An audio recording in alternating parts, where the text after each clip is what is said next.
وتولى عنهم وقال يا أسفا على يوسف وابيضت عيناه من الحزن فهو كظيم قالوا تالله تفتأ تذكر يوسف حتى تكون حرضا أو تكون من الهالكين. السلام عليكم. بص يا شباب، بالنسبه لي انا توقعت الامتحان. يعني انا كجوايا كده انا توقعت الامتحان. كنت دايما الكلمه اللي بقولها لك بقول لك طبق كل كلمه انا بقولها لك وهتخش الامتحان هتلاقيها. طب انا قلت لك لو حفظت الكلمات كويس جدا هتخش تترجم القطعتين بكل سهوله وتترجم الاسئله ومفيش كلمه هتقف قدامك. ساعتها قلت لي الكلمات كتيره وفي كلمات في كذا يونت ومش عارف ايه. نزلت لك PDF في اهم الكلمات. لو كنت دخلت وحفظت PDF من على الجروب انت زمانك دلوقتي ما كانش فيه كلمه وقفت قدامك في الامتحان. ماشي، دي كانت حاجه. تاني حاجه قلت لك الفيديو اللي فات على طول، يعني الفيديو اللي قبل ده، قلت لك في كتيب المفاهيم جايب لك الرياضه وادوات الرياضه. طب هو جاب لك ايه في الايميل؟ قال لك في الايميل ما نوع الرياضه اللي انت بتمارسها، وجاب لك الفيرب فير. طب جو في هتكتب في تصريفه مع جو تبقى جو فير، وترجع ورا في كتاب المفاهيم في الرياضه تجيب اي رياضه وتكتبها. ده يعني هو كمان كاتب لك الرياضه بالاداه، هتجيب الرياضه بالاداه وتكتبها. وقال لك اين بتمارسها، هتبقى جو وهتاخد نفس الفيرب اللي هو براتيكيت تصرفه مع جو وتكتب اي حاجه، دو كلاب، استاذ، اي مكان بتمارس فيه كره القدم. وكل الكلام ده موجود في كتاب المفاهيم. قلت لك ازاي تحل كميه اسئله كبيره جدا من كتاب المفاهيم، وادي الاسئله اهي بتتحل برضو من كتاب المفاهيم. طب ده كان الايميل. عندك بقى في الموضوع السوجي اللي جالك، هو كان بيقول لك ايه؟ عيد ميلاد صديقك. انت هتدعو صديقك عشان العيد ميلاد، يعني هتتكلم عن العيد ميلاد. طب انا اذهب لعيد الميلاد، قلت لك اعرف فعل يذهب، افتح الفيديو وقلت لك اعرفه لانك كده كده هتستخدمه. تمام؟ طب يبقى انت هتذهب لعيد الميلاد، مثلا هتقول له جو مونج انا كلت، او لو انت هتتكلم بصيغه الجمع يبقى نحن كلنا مثلا اي حاجه، جاتو، كلت اي حاجه. بعد كده هتقول له مثلا فيربو جي اللي انا قلته لك برده في الفيديو اللي فات اللي هو يلعب، وتكتب اي حاجه انتوا عملتوها بقى، لعبتوا اي حاجه مثلا كوتشينه، شطرنج، اي لعبه، وهتجيبها برده من ورا. طب ان شاء الله ان شاء الله يبقى انت من اللي سمعت الفيديو وطبقت كلامي وحفظت الكلمات كويس، فقدرت انك تحل القطعتين والايميل والموضوع قدرت انك تجيبهم من ورا بكل سهوله. وحتى الاربع ورقات اللي انا نزلتهم لك على جروب التليجرام الاسئله ما خرجتش منهم. طب بعد كل بقى اللي انا قلته لك ده ما يدكش دليل ان انا توقعت الامتحان؟ اكيد هتقول اه، اكيد انا عارف. طب اشترك في القناه عشان الفيديو اللي ارفعه يوصل لك في نفس الوقت، يعني الفيديو ما يوصلكش متاخر، يوصل لك في نفس الميعاد اللي المفروض انت لو اتفرجت عليه هيفيدك. طب برضه عشان انت تبقى عارف، هو الامتحان صعب ولا سهل؟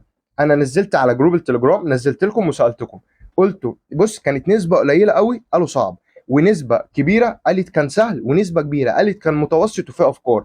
فانت الامتحان في المجمل الامتحان حلو مش وحش. وانا لما دخلت شفت الامتحان، يعني الامتحان كمجمل في العام لا الامتحان كويس مش صعب. يعني مثلا ممكن غلطه غلطتين ثلاثه بالكتير، الاسئله اللي كانت بدرجتين كانت صعبه وطلبه كتير قالت كده، انما بقيت الامتحان قطعه وايميل وموضوع وكده لا الامتحان كويس جدا، ويعني وتقدر انك تحله بسهوله. طب دلوقتي بقى ركز كده وصلي على النبي، واللي فات ده خلاص خرجنا من الامتحان فمش هنعرف نرجع تاني. وعايز بس اكلمك في حاجه صغيره، انا دخلت شفت الاجابات بتاعه الامتحان تمام، والله المدرسين وهي بتقول لي الاجابات، بص هي شغاله كده، السؤال اهو متجاوب بيقوم عامل اكس الاجابه دي غلط، يعني هم مجاوبين اصلا الاسئله غلط، فيقوم عامل غلط يا شباب اللي هم معلمين عليها دي غلط، الصح اهو، فاهمني؟ فالاجابات كلها متسربه غلط، والله اللي انا بقوله لك ده حصل وشفت بعيني. كذا مشي ودخل قال دي غلط هم عاملينها اهي، لا دي غلط الصح بتاعها اهو. وعايز اقول لك حاجه صغيره قبل ما اكلمك في الفيزياء، انت دلوقتي هتقعد وهتحسب، بص دي القاعده اللي احنا هنفضل ماشيين بيها،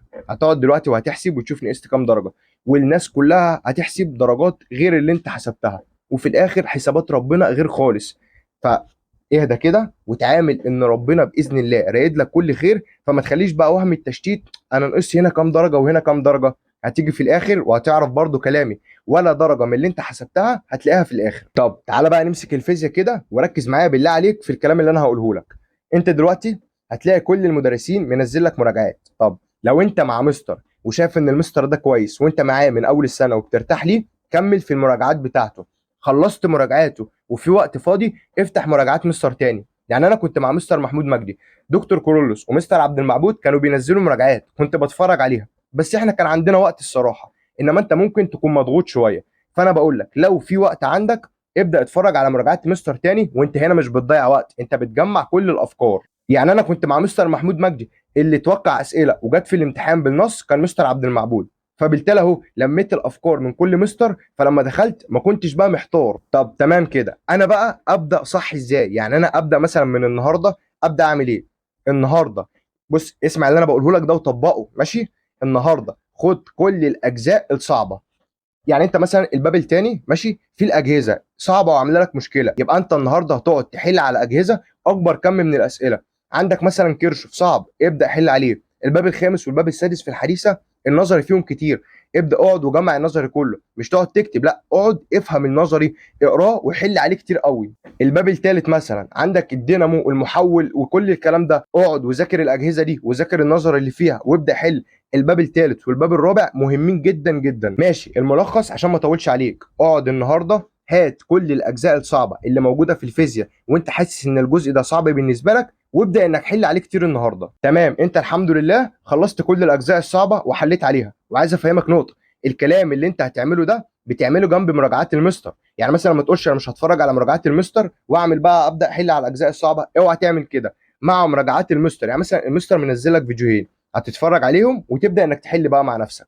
تمام، انت عملت كده وخلصت، خش على الحديثه، ما تبداش بالكهربيه، سيب الكهربيه كده في الروقان في الاخر، خش على الحديثه وابدا انك خلصها. باب سابع وباب ثامن يخلصوا معاك كده بص يعني بسرعه جدا، وتقدر انك تحل عليهم برضو بسرعه. الباب الخامس والباب السادس دول اللي فيهم اكبر الافكار، بس اهتم انك تخلص الحديثه بسرعه الاول. خد يوم كده تمام، اقعد خلص فيه كل الحديثه شرح ومراجعه مع فيديوهات المستر وحل عليها. طب انت لسه مش مرتب افكارك، النهارده ابدا انك حل على اصعب الاجزاء. بعد ما تعمل كده ابدا انك تخلص الحديثه. لو خلصت الحديثه النهارده يبقى انت بص بسم الله ما شاء الله.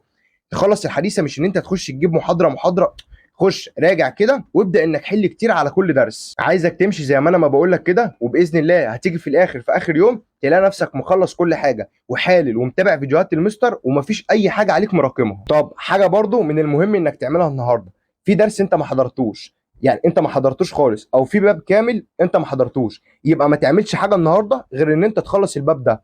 خلص الباب، لان انت بقى بكره ان شاء الله وبعده هتبقى بتراجع مع المدرسين وبتذاكر وبتعمل اللي انا قلت لك عليه. بس النهارده لو في جزء انت ما اتفرجتش عليه خالص، اقعد خلص الجزء ده اتفرج عليه الاول، بعد كده اعمل الكلام اللي انا قلته لك. اسمع كلامي والله ما هتندم. خلص الحديث الاول، بعد كده خش على الكهربيه، وفي اخر يوم ان شاء الله نقعد بقى نحل كتير على كل اللي احنا ذاكرناه في اليومين دول. بس كل الموضوع ان انا فهمتك هترتب اليومين دول ازاي، يعني هتمشي فيهم ازاي. وبرضه هنزل لك فيديو تاني فيه كل التفاصيل، بس ارتاح انت كده من النهارده وان شاء الله هنزل لك الفيديو. بص الثلاث ايام مهمين جدا، لو استغلتهم صح والله لا تعوض كل اللي فات وكل اللي انت قصرت فيه. بس حاول انك الثلاث ايام دول تستغلهم صح، ما تنامش كتير، حاول انك بص الايام دي اتعامل بتركيز قوي، خلي تركيزك عالي، انت ما تعملش حاجه غير ان انت حاطط الكتب وبص يعني زي ما اقول لك ايه، نايم عليها بتذاكر. وان شاء الله كل الكلام اللي انا بقوله لك هتخش برضو تلاقيه في امتحان الفيزياء زي ما لقيته في امتحان الفرنساوي.